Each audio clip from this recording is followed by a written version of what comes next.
bem, amigos telespectadores, amigas telespectadoras do programa Joaquim Alessi, caros internautas que nos acompanham ao vivo.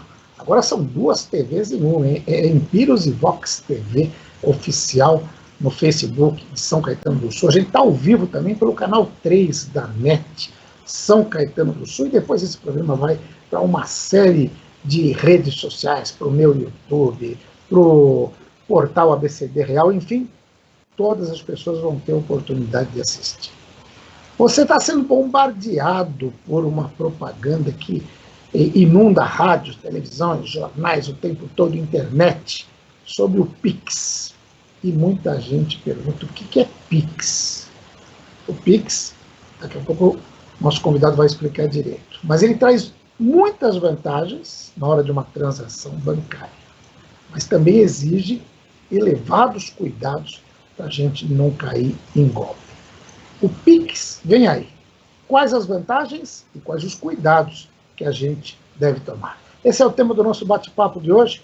Eu converso do outro lado da telinha, online, né, com o doutor Francisco Gomes Júnior, advogado. Ele já pediu para não chamar de doutor, mas eu vou chamar a primeira vez, depois a gente vai se tratar por você mesmo. Muito obrigado, prazer em conhecê-lo, ainda que virtualmente, e, mais uma vez, fico honrado de poder entrevistá-lo. Boa tarde, Joaquim, boa tarde a todos, prazer todo meu, honra toda minha, espero poder ajudar a esclarecer algumas dúvidas sobre o Pix, estou à sua disposição.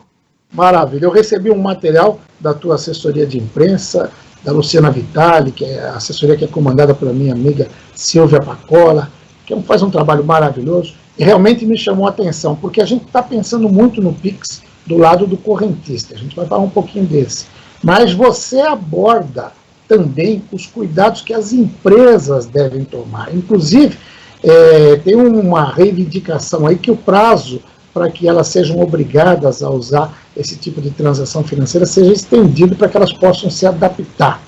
É isso mesmo? O Pix traz vantagens, mas exige cuidados?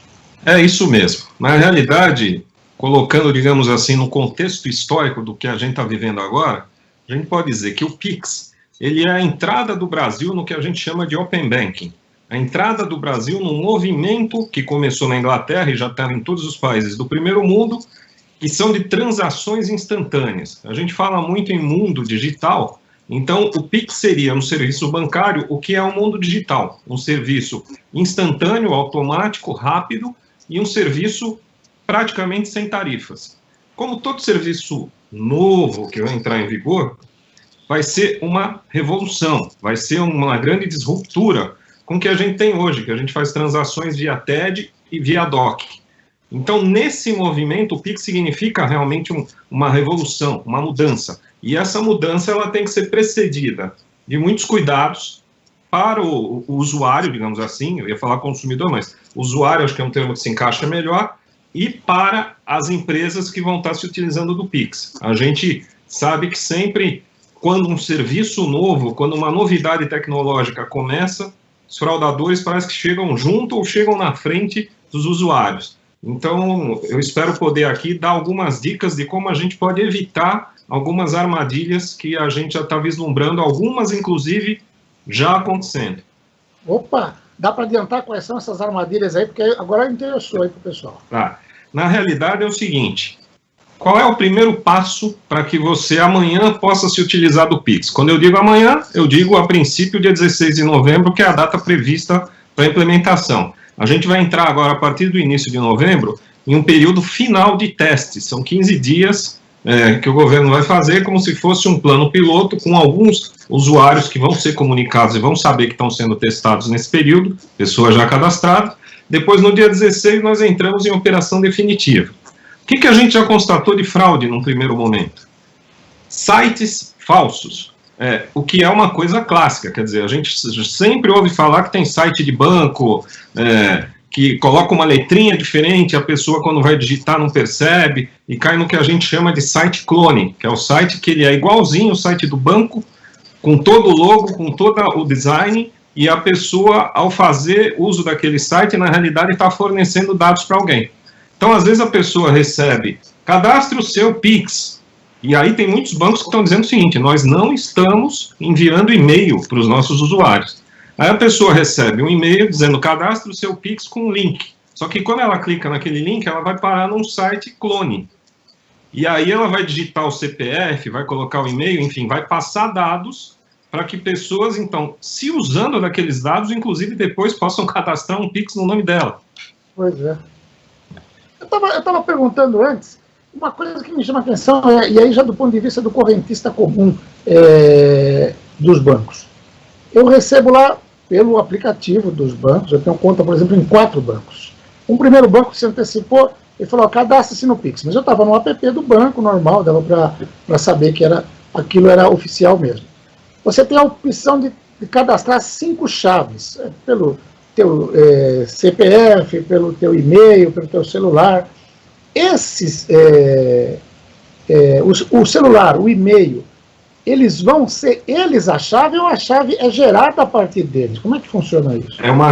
Tecnicamente é o seguinte, você tem essas 4 opções, você entra no aplicativo do seu banco, e realmente muitos bancos, no momento que você entra, já estão falando, cadastre aqui o Pix, e aí você tem CPF, celular, e-mail, e tem um número que eles chamam de número dinâmico, que é um número aleatório, como se fosse uma senha aleatória.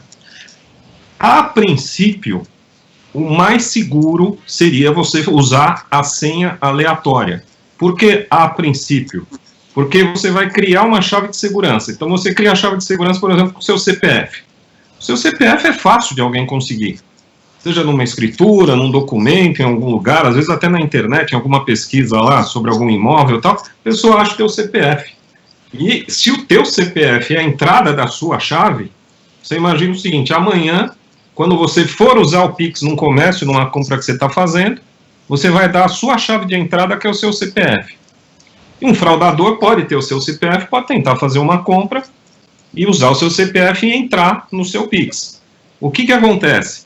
Recomenda-se sempre que o comércio peça a sua identificação, um documento seu, use um QR Code, faça alguma coisa a mais de segurança. Mas a gente sabe que tem muitas redes que não fazem esse processo de segurança tão rigoroso. Você vai, às vezes, no mercado, faz uma compra, o cara passa lá o cartão, não te pede nenhum documento, não te pede nada. Então, é aí que o fraudador pode agir. Mas o Pix funciona assim. Você vai fazer o seu cadastro, esse seu cadastro vai gerar como se fosse um login, ele gera um número de controle junto ao sistema do Banco Central, um sistema que é centralizado no Banco Central, que nem a instituição financeira vai ter essa chave, ela fica armazenada no Banco Central. E você tem direito a ter 5 chaves. Independente se você tem a conta em 5 bancos, às vezes você tem conta num banco só, mas tem 5 investimentos diferentes, você quer uma chave para a sua conta poupança, uma chave para a sua conta corrente, então você pode ter mais de uma chave em determinado banco, você pode ter chave aonde você não tem a conta, então, por exemplo, você pode ir lá numa dessas fintechs novas, criar uma chave sua lá. Obviamente que na hora que você fizer a operação, você vai ter que ter algum tipo de conta, porque você vai ter que ter saldo para efetuar os pagamentos. Mas não é aquele sistema de ter uma conta tradicionalmente, de fazer um cadastro com seus dados, não. É uma conta digital. Hoje em dia é um pouco diferente. E aí, uma vez criado esse cadastro, essa chave, você já está apto a passar, a partir do dia 16, a usar o Pix.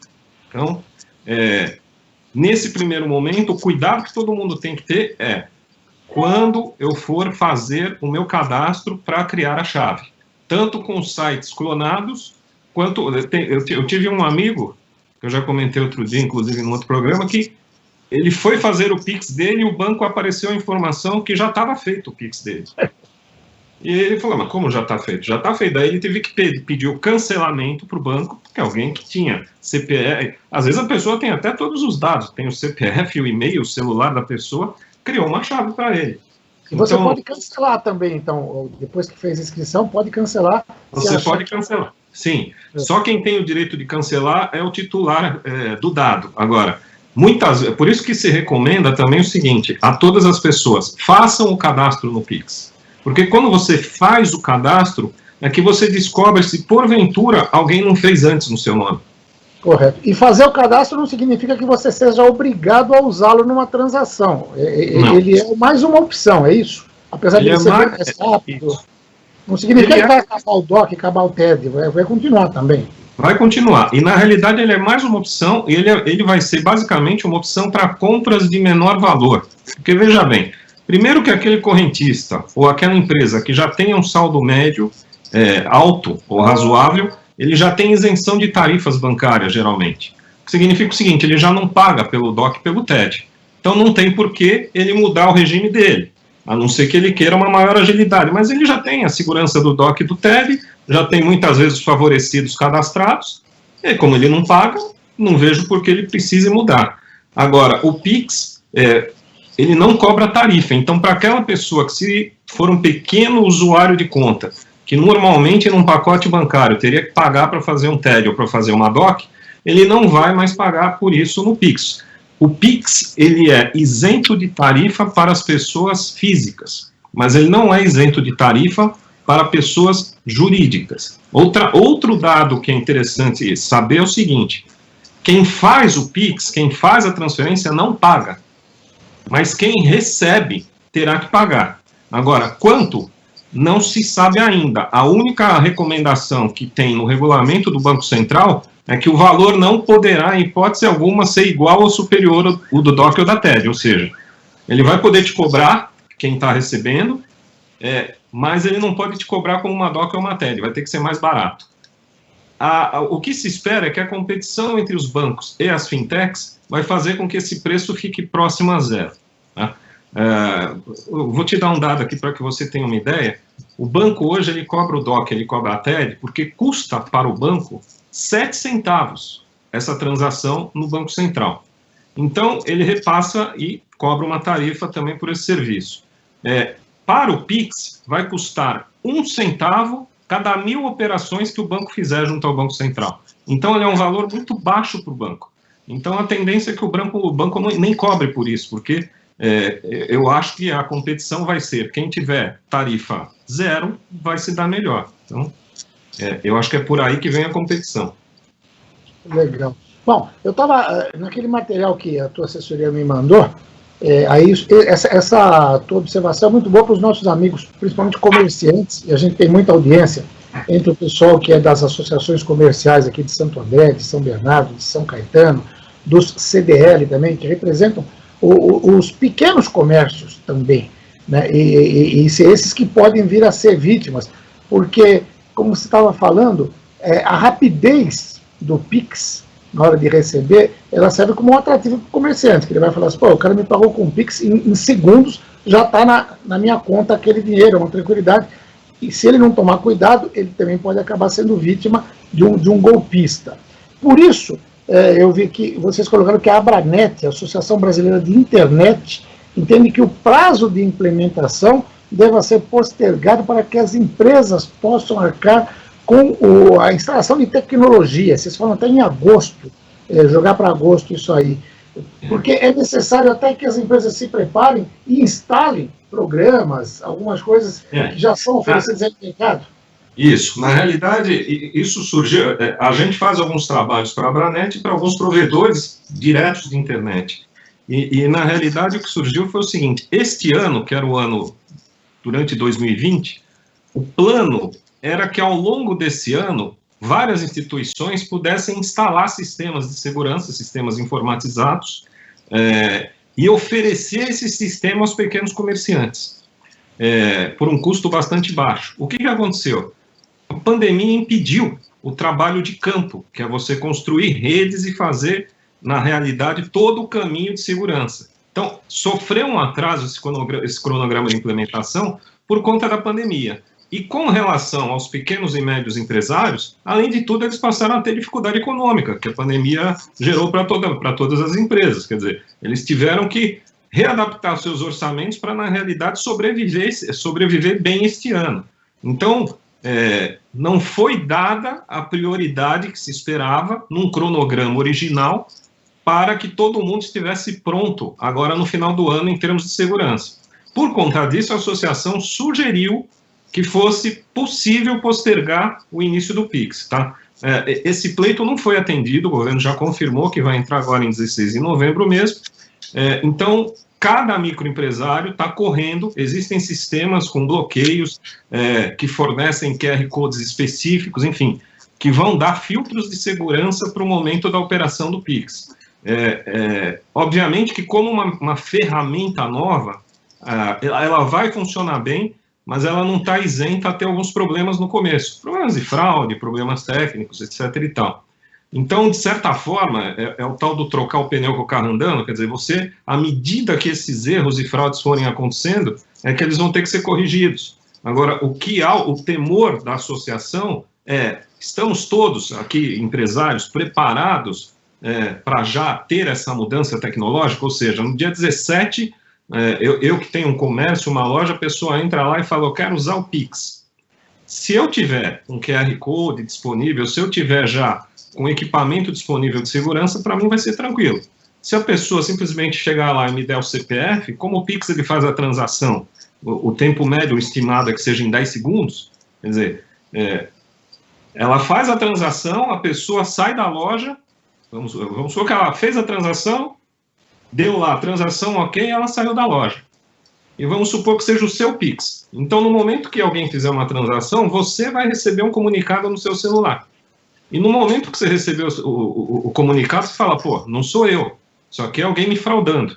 E você vai mandar um comunicado para cancelar, e eles vão cancelar. Só que no momento que fizer o cancelamento, a pessoa já saiu da loja. Sim. E o lojista, muitas vezes, vai ficar no prejuízo, porque você vai cancelar. É como uma compra que se faz hoje em dia num cartão de crédito, às vezes, e depois você estorna aquela compra. Só que no cartão de crédito você tem tempo, você vai apurar de quem que foi a compra, não foi. No Pix é muito instantâneo, então vai ter que ser tomado muito cuidado, porque essa operação fica muito rápida, né?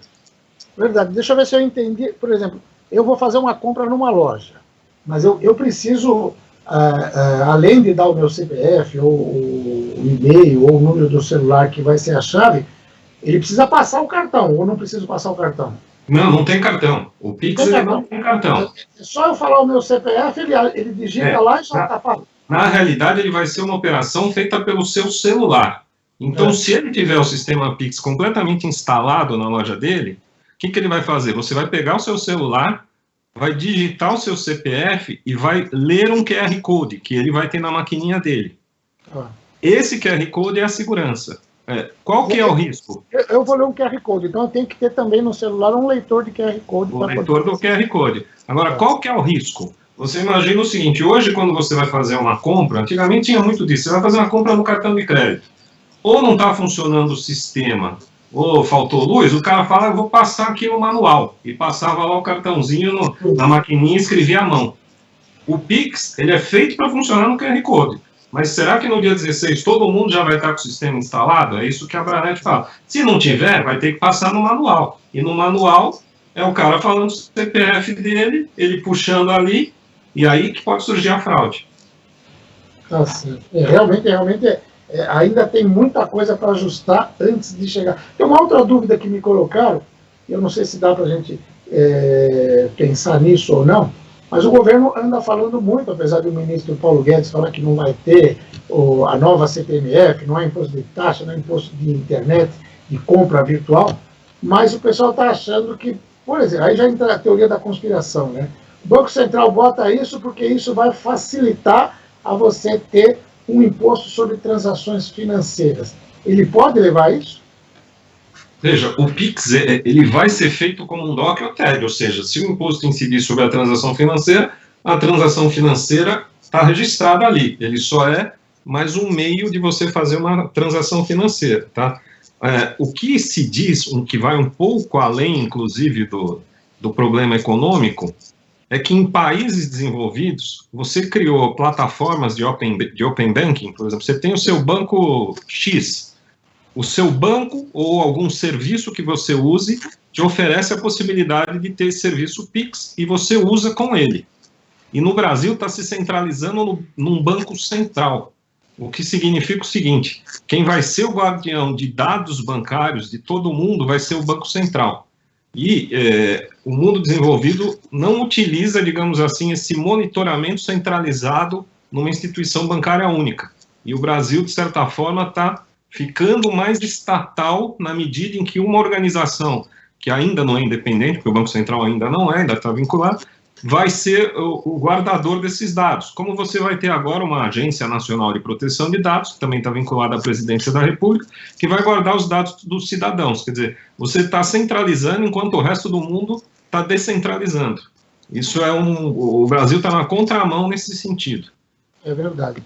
Você falou agora de proteção de dados, a gente também tem aí a Lei Geral de Proteção de Dados, que exige uma série de cuidados de cada cidadão. Você pode falar um pouquinho a respeito disso? Posso. As duas leis, se eu falar do PIX com a Lei Geral de Proteção de Dados, eu vou dizer que elas têm uma coisa em comum. A Lei Geral de Proteção de Dados, que é para proteger o dado pessoal, o dado sensível de cada cidadão. O que é dado pessoal? Dado pessoal não é só o que está no seu documento, que é o CPF, o RG, a nacionalidade, mas o dado pessoal é tua ficha de saúde, tua filiação religiosa ou partidária, enfim, tudo que diga respeito à sua pessoa. E o princípio que há no mundo inteiro, e a LGPD que seguir esse princípio os seus dados, que hoje em dia são um ativo seu, algo que tem valor para você, eles só podem ser usados com o seu consentimento, nunca sem o seu consentimento. Da mesma forma que o PIX, a Lei Geral de Proteção de Dados estava prevista para entrar em vigor em abril de 2021, e as sanções dessa lei em agosto de 2021. O presidente Bolsonaro mandou uma medida provisória ao Senado prevendo essa entrada em vigor em 2021. O Senado não apreciou a medida provisória no prazo, e ao não apreciar, houve um atropelo, e a lei geral, quando você não aprecia a medida provisória no prazo legal, ela entra em vigor imediatamente. Que foi o que aconteceu. A LGPD do dia para a noite entrou em vigor e por isso que todo mundo começou a falar foi um atropelo. Ela tem problemas, eu diria até mais graves do que o PIX. A gente vem acompanhando que muitas empresas vinham se planejando, porque a Lei Geral de Proteção de Dados exige uma guarda e um cuidado de dados e sistemas específicos, justamente para quem lida com dados de muitas pessoas, e as empresas não tiveram o tempo de fazer a implementação. Novamente, um ano de pandemia, um ano difícil, todo mundo se preparando para 2021, a lei entrou em vigor. E ela entra em vigor e obriga todo mundo a já ter uma série de equipamentos, de coisas que muitas empresas não conseguiram ainda. Né? A gente trabalha fazendo diagnóstico para algumas empresas para verificar se elas estão ou não aderentes à Lei Geral de Proteção de Dados, e a gente verifica que a maioria delas ainda não está, e não está pronta, e inclusive não sabe nem como vai fazer. Então, o PIX ele ainda teve uma campanha de esclarecimento, uma campanha televisiva, um período que pode-se dizer curto, mas houve um período de esclarecimento. A LGPD ela foi um pouco de atropelo. Eu vou falar e como que isso atinge a todos nós, por exemplo. No momento que você vai fazer uma compra, usando o exemplo, você entrou numa loja, um shopping qualquer, foi fazer uma compra, na hora de pagar no caixa, a pessoa vira para você e fala assim, seu CPF. E aí você fala, não, eu não quero dar o CPF, eu vou pagar em dinheiro, vou pagar aqui no débito à vista, eu não quero dar o CPF. E muitas lojas falam, não, o sistema aqui exige que você dê o CPF. Você é obrigado a me dar o seu CPF. Pois bem, o que a LGPD muda? Pela LGPD, você não é mais obrigado a dar o CPF quando você vai fazer uma compra. Então, eu dei um exemplo, digamos assim, banal, mas eu vou dar mais alguns. Por exemplo, você tem uma empresa, vai contratar um empregado. Para isso, você recebe lá uma série de currículos que tem os dados dos empregados. Você fala, puxa, tem uma pessoa aqui que é muito boa, não serve para mim, eu vou encaminhar aqui para o meu vizinho, que eu sei que está precisando de uma pessoa assim. Já não pode, porque você está encaminhando dados de uma pessoa. Ou então, como é que um plano de saúde, ou uma secretária, que às vezes faz uma reserva no hotel no nome de alguém, e passa lá os dados para aquele hotel. Enfim, toda essa questão de como se lida com os dados das pessoas passa a ser regulamentada. E mais do que isso, as empresas passam a ter problemas em todas as áreas. Esse exemplo que eu te dei, por exemplo, do currículo já vai afetar o RH. Como vai afetar o RH? É o seguinte, eu contrato um empregado, o sindicato vai e me pede dados dos meus empregados. Eu tenho que dar ou não tenho que dar?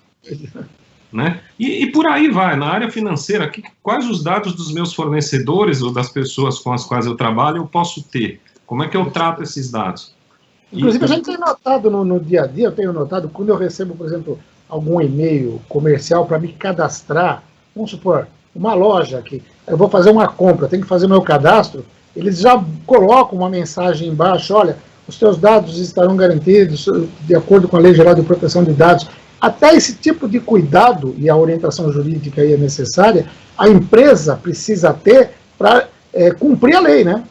Ela precisa cumprir a lei. E mais do que isso, a Justiça, os tribunais aqui no Brasil, o STJ, já tem definido o seguinte: esse aviso, digamos assim, meio genérico, o famoso que ninguém lê, aquele que quando você entra num site está lá, li e concordo, mas ninguém lê, ele por si só não vale para eximir a responsabilidade. Quer dizer, você coloca lá um termo enorme, a pessoa está com pressa para entrar no site e não vai ler, vai clicar dizendo que concorda, não significa que ela concordou que você fornecesse o dado dela internacionalmente para outro país. Os termos do Google que você dá concordo lá, ele cria um banco de dados mundial. Teus dados vão para outro país, inclusive tua imagem. Então, a lei, ela é bem problemática.